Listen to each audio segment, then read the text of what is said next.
లొకేషన్ని బట్టి central funding depend అవుతుందా, లేకపోతే ప్రొసీజర్ ప్రాసెస్ని బట్టి సెంట్రల్ ఫండింగ్ డిపెండ్ అవుతుందా? తెలంగాణ రైతులని సెంట్రల్ గవర్నమెంట్ ఇగ్నోర్ చేస్తుంది అని చెప్పి చెప్తారు. దీనికి క్యాపెక్స్ పెట్టి పైసలు ఇచ్చి రివైవ్ చేసి దీని యాన్యువల్ కెపాసిటీని పెంచిందే సెంట్రల్ గవర్నమెంట్. 2015లోనే మోడీ సర్కార్ వచ్చినాక ఎందుకు అయింది అన్న ప్రశ్నకు సమాధానం చెప్పగలిగితే మీరు ఇచ్చిన భాషణలు భారీ భాషణలు కాకుండా బాధ్యత గల భాషణలు అవుతాయి. తెలంగాణకు ఈక్విటీ షేర్ లేదా? తెలంగాణ భాగస్వామి కాదా ఆర్ఎఫ్సిఎల్?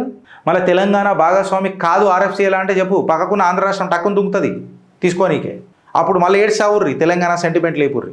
చాతగాని దద్దమ్మలు ఎవరు? కాంగ్రెస్ వాళ్ళు. ఇది అర్థం చేసుకోండి.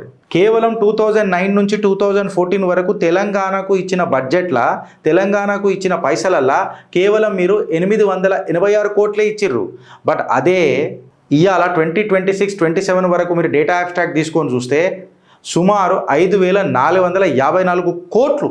నేను 26-27 డేటానే తీసుకొని మాట్లాడుతున్నా. And the data abstract is extracted from the press information bureau. Mister Vamsikrishna.